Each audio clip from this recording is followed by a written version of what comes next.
Hi friends, எல்லாரும் எப்படி இருக்கீங்க? இன்னைக்கு வீடியோவில் நான் பூஜை பாத்திரம் தாங்க க்ளீன் பண்ண போகிறேன். அதனால் அதை எல்லாத்தையும் எடுத்துகிட்டு 2 மண் விளக்கு மட்டும் ஏற்றி வச்சுருக்கேன். இந்த சாமி விக்கிரகம் எல்லாமே ஒரு மாதிரி கருப்பாயிருச்சுங்க. 15 நாளைக்கு மேலே ஆயிடுச்சு கழுவி. அதனால் எல்லாத்தையுமே கழுவிடலாம் அப்படின்ட்டு எடுத்துட்டேன். சரி வாங்க, நான் எப்படி கழுவுறேன்னு பார்க்கலாம். ஃபஸ்ட்டு நான் சிங்கை ஃபுல்லாக கழுவிடுவேங்க. அதுக்கப்புறம் தான் பூஜை பொருட்கள்லாம் கழுவுவேன். அதுக்கு நான் பீத்தாம்பரி பவுடர் தாங்க எப்போயுமே யூஸ் பண்ணுவேன். வேறு எதுவுமே யூஸ் பண்ண மாட்டேன். ஃபில்ட்ரு தண்ணி வந்து ஒரு டப்பில் பிடிச்சி வச்சுக்கோங்க. நம்ம நார்மலாக பைப் தண்ணியில் கழுவிட்டு அதுக்கப்புறம் ஃபில்ட்ரு தண்ணியில் ஒரு தடவை கழுவி எடுத்து வச்சிட்டோன்னா 1 மாதம் ஆனாலும் விளக்கெல்லாம் கருக்கவே கருக்காதுங்க. நம்ம எப்படி கழுவி வச்சுருக்கோமோ அதே மாதிரியே இருக்கும். நம்ம வெறுமனே பைப் தண்ணியில் மட்டும் கழுவி வச்சிட்டோன்னா அது ஒரு மாதிரி கருத்து போன மாதிரி ஆயிரும் 1 வாரத்துலேயே. நான் ஃபஸ்ட்டு சாமியோட விக்கிரகங்கள்லாம் கழுவிக்கிறேங்க. அது வந்து ஃபில்ட்ரு தண்ணியில் போடணும்னு அவசியம் இல்லை. நம்ம துணி வச்சு தொடச்சி வச்சிட்டாலே அது அப்படியே தான் இருக்கும். அதெல்லாம் ஃபஸ்ட்டு கழுவி எடுத்து வச்சுட்டு அதுக்கப்புறம் நான் பித்தளை பாத்திரங்கள்லாம் கழுவுறேன். இது வந்து ஒரு பைரவர் எந்திரங்க, சிவன் கோயிலில் கொடுத்தாங்க. ஆனால் இது கழுவும் போது ரொம்ப கவனமாக கழுவணும், இல்லைன்னா கையை அறுத்துரும்.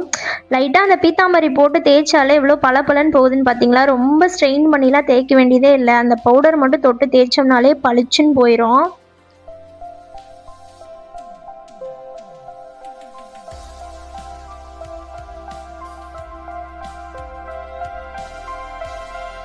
பார்த்தீங்களா எப்படி பளபளன்னு இருக்குதுன்னு? இதை அப்படியே தண்ணியில் போட்டு வச்சுட்டு கடைசியாக இந்த மாதிரி ஒரு சுத்தமான டவல் வச்சு தொடச்சி எடுத்துடலாங்க.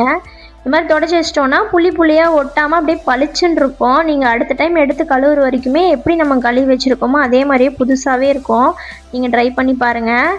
நான் அதெல்லாம் கழுவி வச்சதுக்கப்புறம் தாங்க இந்த எண்ணெய் தட்டு அதுக்கப்புறம் விளக்கெல்லாம் கழுவுவேன். ஃபஸ்ட்டு இதை கழுவிட்டோன்னா ஒரு மாதிரி பிசு பிசுன்னு ஆகிற மாதிரி ஆயிரும். கடைசியாக இந்த விளக்கில் இருக்க எண்ணெயும் தட்டில் இருக்க எண்ணெயும் சோப்பு வச்சு தேய்ச்சிட்டு, நம்ம நார்மலாக பாத்திரம் கழுவுற சோப்பு வச்சு தேய்ச்சிட்டு கழுவிடுவேங்க. காமாட்சி விளக்கு கழுவுறதுக்கு மட்டும் ஒரு ப்ரஷ் வச்சுருக்கேங்க. இதில் நம்ம அந்த பீத்தாம்பரி பவுடர் தொட்டுட்டு நல்லா தேய்ச்சோன்னா அந்த டிசைன்லாம் இருக்கும்ல அரும்பரும்பா, அதுக்குள்ளே இருக்கிற கரையெல்லாம் வந்துடும். நம்ம நார்மலாக கையில் தேய்க்கும் போது அதெல்லாம் வராது. இந்த மாதிரி வச்சு தேய்ச்சிட்டோன்னா பார்த்தீங்களா சூப்பராக வந்துருச்சா? புது விளக்கு மாதிரியே இருக்குது பார்த்தீங்களா? அவ்வளோதாங்க, ரொம்ப சிம்பிள். நீங்கள் ஒரு 15 டேஸ்க்கு ஒரு தடவை இந்த மாதிரி கழுவி வச்சிங்கனாலே போதும், நல்லா பளபளன்னு ஆயிரும். பூஜை பொருட்கள்லாம் கழுவுன உடனே சிங்கை ஃபஸ்ட்டு கழுவிடணுங்க. ஏன்னா அதில் இருக்க எண்ணெய் அதுக்கப்புறம் அந்த பீத்தாம்பரி பவுடரோட கலரு எல்லாமே ஒட்டிக்கும். நம்ம அந்த பைப்பில் கை வச்சு திருகிற இடம் அது எல்லாமே நல்லா கழுவிடணும். அவ்வளோதாங்க, கையோடு இதை கழுவி விட்டுட்டோன்னா சிங்க்கும் அழுக்காகாது, இல்லைன்னா அப்படியே வெள்ளை வெள்ளையாக பிடிச்சிக்கும். அவ்வளோதாங்க, இப்படி தான் நான் பூஜை பொருட்கள்லாம் கழுவுவேன். நீங்கள் எப்படி கழுவுவீங்கன்னு கமெண்ட்டில் சொல்லுங்கள். இந்த வீடியோ உங்களுக்கு பிடிச்சிருந்துச்சின்னா ஒரு லைக் பண்ணி ஷேர் பண்ணிக்கோங்க. மறக்காமல் நம்ம சேனலை சப்ஸ்கிரைப் பண்ணிக்கோங்க. நாளைக்கு வந்து நான் எப்படி பூஜை பண்ணுறேங்கிற வீடியோவோட வரேன். பாய்.